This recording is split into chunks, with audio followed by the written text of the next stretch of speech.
My name is Margaret Lane. And this morning I turned 65. You'd think by now birthdays would stop meaning anything, but when you live alone, they seem to echo a little louder. I woke up to the same creak of the floorboards, the same quiet hum of the refrigerator, the same patch of sunlight crawling across the kitchen counter. The house still smells faintly of cedar and coffee, a smell that used to mix with laughter, back when Daniel still came home. It's been 3 years since my son and I last spoke. 3 years since that argument that started over nothing and somehow turned into everything. Silence has a way of growing between two people like weeds through a cracked sidewalk. You barely notice until it's too thick to pull out. I poured my coffee into the same chipped mug I've used since my husband passed and tried not to think about the phone that never rings. But at exactly 10:37 that morning, the doorbell broke the silence. When I opened the door, there was no one outside, just a small box, wrapped in brown paper and tied with a blue ribbon. My name was written in a handwriting I would know anywhere. Daniel's. My hands trembled when I picked it up. It smelled faintly of cinnamon and vanilla. Inside, I could see the corner of a note, folded neatly. For a moment, I let myself believe this was his way of coming home. I had no idea that box would change everything. Most mornings feel the same now. I wake up before the sun rises. Not because I want to, but because my body has grown used to the quiet. The house doesn't make much noise anymore, just the soft ticking of the clock in the living room and the faint hum of the heater that sometimes clicks too loudly. I sit by the kitchen window with my coffee, watching the world outside move without me. Neighbors heading to work, dogs tugging at their leashes, children running to the school bus, and me still here, in the same chair, tracing the rim of a cup that started to fade around the edges. It's strange how silence can become a kind of company. 3 years without a word from Daniel. 3 years since I heard him call me Mom. Sometimes I wonder if he still keeps that habit of stirring his coffee 3 times before drinking it. Or if he still hums when he concentrates. I used to tell him that was his father's habit. And he'd smile just a little. When I think about him as a boy, the house feels alive again. I can still see him sitting cross-legged on the kitchen floor, building his tiny Lego castles, talking to himself in whispers. He was so particular, everything had to be in perfect order. I thought it was endearing, maybe even brilliant. I never imagined that same precision could one day turn cold. The last day we spoke, it plays in my mind like an old tape that won't stop rewinding. We argued about his daughter, my granddaughter. I made a careless comment. Something about how she needed more structure, more warmth. He looked at me with eyes I didn't recognize. It wasn't anger, it was distance. A kind of wall I couldn't climb. When he walked out that day, he didn't slam the door. He just closed it quietly. That quiet hurt more. I've replayed that moment 1,000 times, wondering what I could have said differently.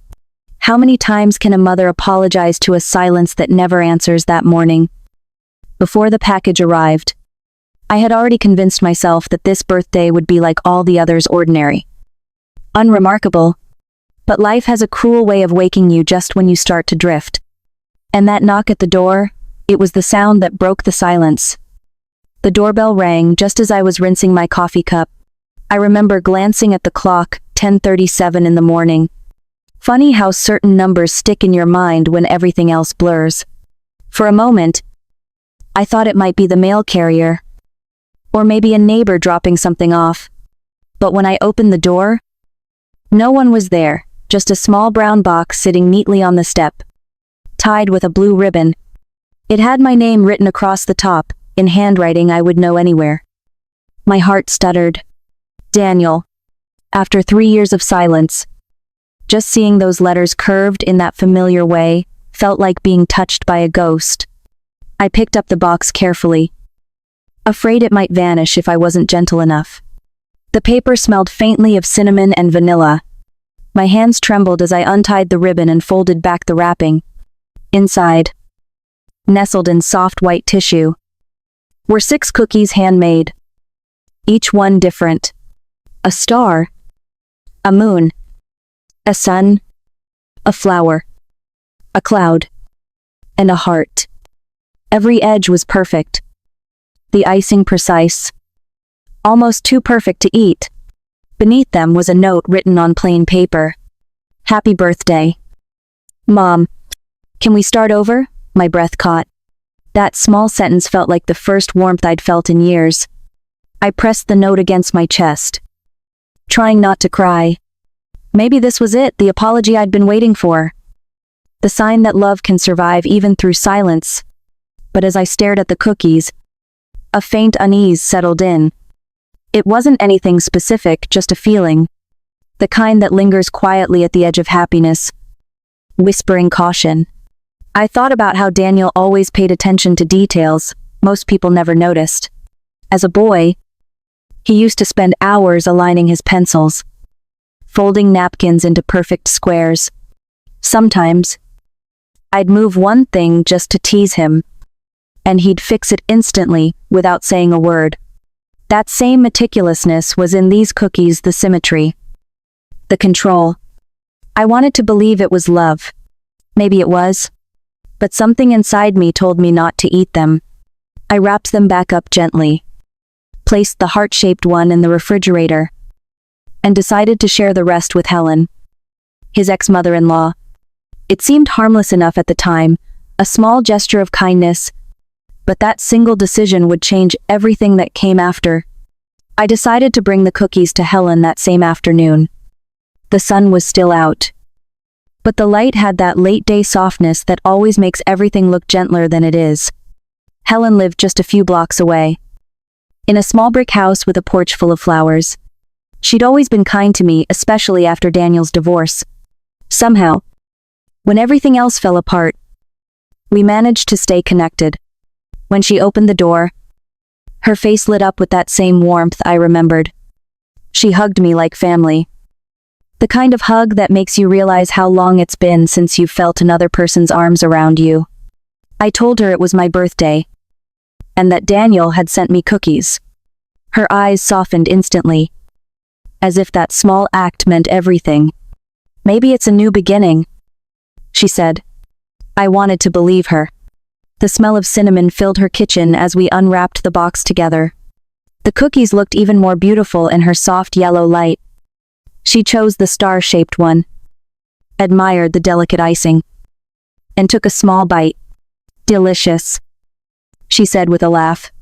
He's always had that touch, hasn't he?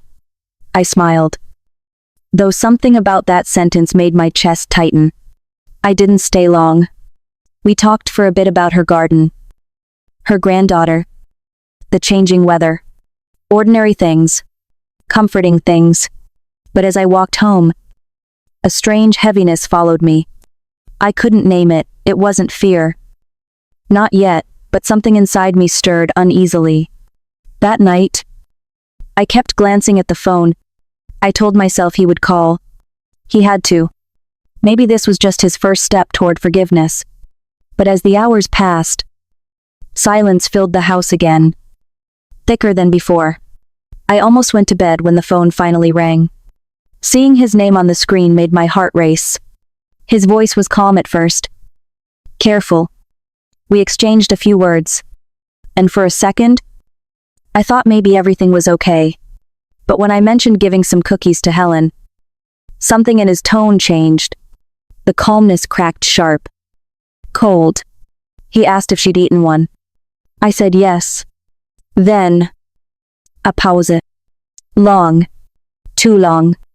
When the line went dead, I just sat there, staring into the dark kitchen. I didn't know why, but my hands wouldn't stop shaking. Somewhere deep down, I already understood. Something was terribly wrong. The phone rang early the next morning, too early for anything ordinary. The kind of ring that feels different. Heavier, somehow. I remember staring at the screen before answering. Seeing Laura's name, Daniel's ex-wife. My heart sank before she even spoke. Her voice was trembling. She said Helen had collapsed the night before. Vomiting. Confusion. Unable to stand. They'd rushed her to the hospital. The doctors didn't know what was wrong. But before she lost consciousness, Helen mentioned something about cookies. My cookies. I froze. It felt like the air in the room had thickened. I wanted to tell myself she was mistaken. That maybe it was food poisoning. A bad reaction, anything.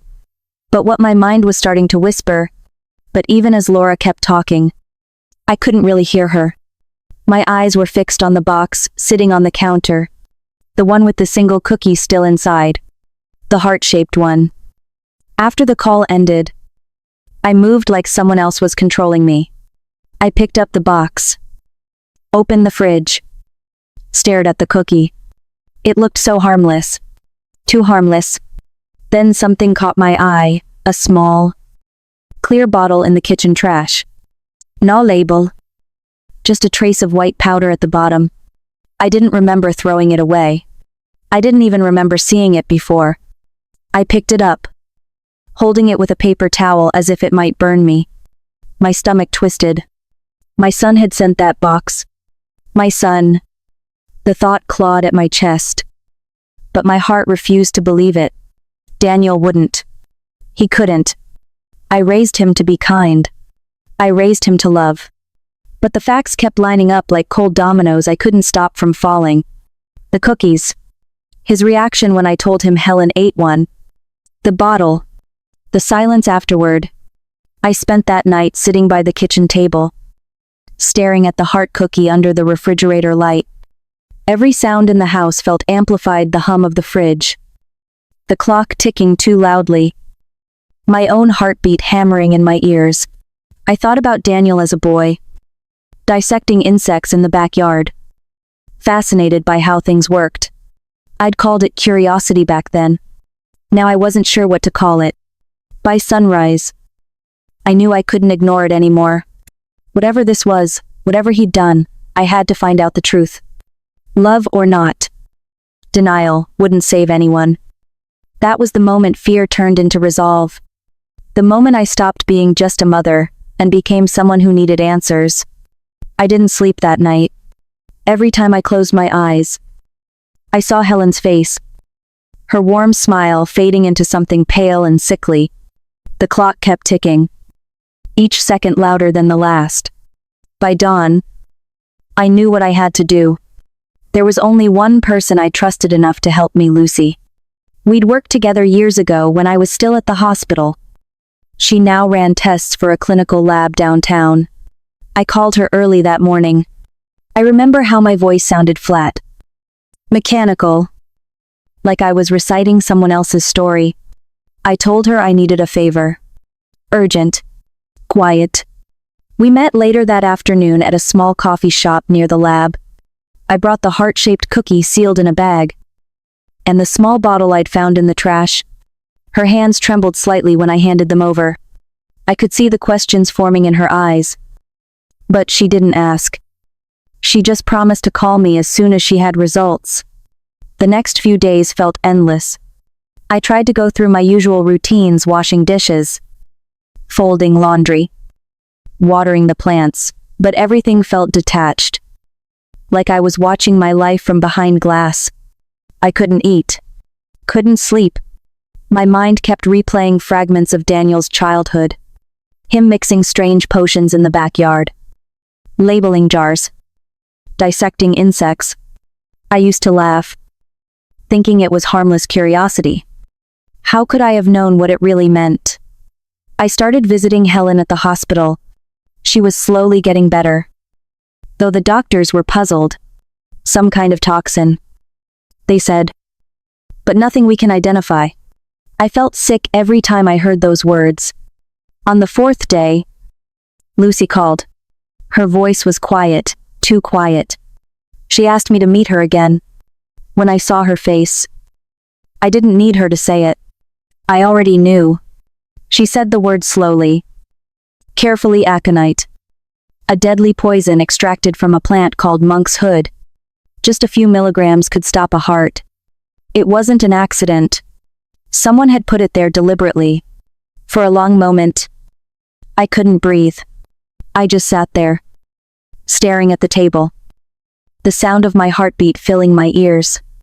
My son had sent me death, wrapped in a blue ribbon. I went to the police the next morning. Detective Carter listened patiently, his eyes kind but steady. He said they'd investigate, that I needed to stay away from Daniel. I nodded, though part of me wanted to scream that he was wrong, that there had to be another explanation. But deep down, I knew. The truth was sitting in front of me now, heavy and undeniable. My son had become a stranger, and I was the one who had to face him. That night, I didn't cry. I just sat in the dark and made a decision. Fear had done enough. Now it was time for answers. I knew I shouldn't go. Detective Carter's words echoed in my head again and again. Stay away from him. But a mother can't just walk away from her child, even when she's afraid of what he's become. I needed to look Daniel in the eyes and see for myself. I needed to hear the truth, even if it broke me. I told him I wanted to have dinner, to celebrate my birthday properly. My voice sounded calm, steady. Inside, I was shaking. Before I left, I slipped the small recorder into my coat pocket. My hands trembled as I tested it once. Then again. Daniel's house was immaculate, too immaculate. Everything perfectly placed. Shining surfaces that smelled faintly of bleach. There were no photographs. No clutter. No trace of warmth. Even the air felt still. Controlled. He greeted me politely, with a smile that didn't reach his eyes. His hug was brief, mechanical, like he was rehearsing a gesture he'd long forgotten how to mean. We sat at the table, and I tried to pretend. We talked about small things, the weather, his work, my garden, the kind of talk that means nothing but hides everything. Every time I looked at him, I saw flashes of the boy he used to be, the child who brought me dandelions in a plastic cup, who laughed too loudly when the dog chased him through the sprinklers. But that boy was gone. In his place was someone colder, sharper. At one point, I mentioned that Helen had liked the star-shaped cookie. Just one simple sentence. His fork paused midair. It was the smallest hesitation, but in that silence, I heard everything. His jaw tightened. His eyes flickered. And he looked at me in a way that stripped the air from the room. There it was, the truth I'd been running from. He knew. He knew. I kept my face still. I smiled. Even. Pretended I didn't notice. Inside, my heart was breaking. I realized then that love doesn't always save someone. Sometimes it blinds you long enough for them to destroy you. When I left that night, the recorder was still running in my pocket. I didn't listen to it right away. I couldn't. The next morning, I handed it to Detective Carter, my fingers cold and stiff. I'd done what I had to do. But as I walked out of the station, I felt hollow. I had proof of my son's guilt, and I'd never felt more like I'd lost him forever. After Daniel's arrest, the house became unbearably quiet again, only this time, the silence wasn't peaceful. It was hollow. The police searched his home for days, bringing out boxes, notebooks, vials, and small glass jars labeled with names I could barely pronounce. When Detective Carter showed me the photos, my stomach turned. Every shelf was organized with surgical precision. Every page of his journals written in neat, controlled handwriting. There were sketches of flowers, chemical equations, and notes about dosage and response. He'd written everything down, as if his cruelty had to be documented to feel real. But among the pages, one line stopped me cold. It was written on the inside cover of a notebook, in darker ink than the rest. She lied to me. She's not my mother. The words sliced through me. He knew. Somehow, after all these years, he had found out what I had buried so deeply. Daniel wasn't my son by blood. He was my sister Evelyn's child. When she died suddenly, and his father disappeared soon after, I took him in. He was only 2. I told myself I was protecting him. That love would be enough to make truth unnecessary. But secrets have a way of rotting quietly from the inside out. Maybe he'd always sensed it, that gap between us. Invisible but real. His precision. His need for control. His anger, perhaps they all came from a wound he couldn't name. I thought I'd saved him. Now I wonder if I only gave his pain a place to grow. After the trial, I sat in the courtroom and watched him avoid my gaze. He looked calm. Composed. Almost relieved. There was no apology. No recognition. Just distance. The boy I'd once rocked to sleep was gone. Replaced by something I couldn't reach. A few weeks later, a letter arrived from the prison. His handwriting again measured. Exact. He wrote that I had misunderstood everything. That I wasn't the one he meant to hurt. That he wasn't alone. My hands trembled as I read the last line. The one who truly understands me is still out there. I read it over and over. The words blurring. Then my mind went to Helen, the one person who had always defended him. Who'd eaten that first cookie without hesitation. The thought came slowly. Horribly. What if he hadn't meant to kill me alone? What if she had helped? The room seemed to shrink around me. The air felt thinner. For a moment, I couldn't move. Then, all I could do was sit there frozen in the quiet, realizing that the story wasn't over yet. It's been almost a year now. The house feels different, not because it's fuller, but because it's lighter. I repainted the kitchen last spring. Soft yellow, instead of that dull beige Daniel always said looked too warm. I guess that was the point. Warmth. I wanted it back. The police never found Helen. No one knows where she went. Sometimes, when I walk through the grocery store or sit at a cafe, I still catch myself scanning faces. But fear doesn't visit the way it used to. It lingers at the edges. Like an old scar visible. But no longer bleeding. I've started volunteering again at the local shelter. The first time I held a lost cat, shaking and frightened, I realized how much of myself I'd buried under grief. Healing, I've learned, isn't about erasing the pain, it's about giving it a place to rest so it stops haunting you. Some mornings I still talk to Daniel. Just quietly. While watering the plants or folding laundry, I tell him about the weather, the neighbors, the new coat of paint. Maybe he hears me. Maybe not. But it feels right to speak his name with softness again. Life doesn't go back to what it was. It just reshapes itself. I've stopped trying to understand every reason. Every why. Instead, I hold on to the simple truth that I'm still here. Breathing. Choosing peace. Even when the past whispers otherwise. If my story touched something in you, share it. Tell me your thoughts. Sometimes, that's how we keep each other alive.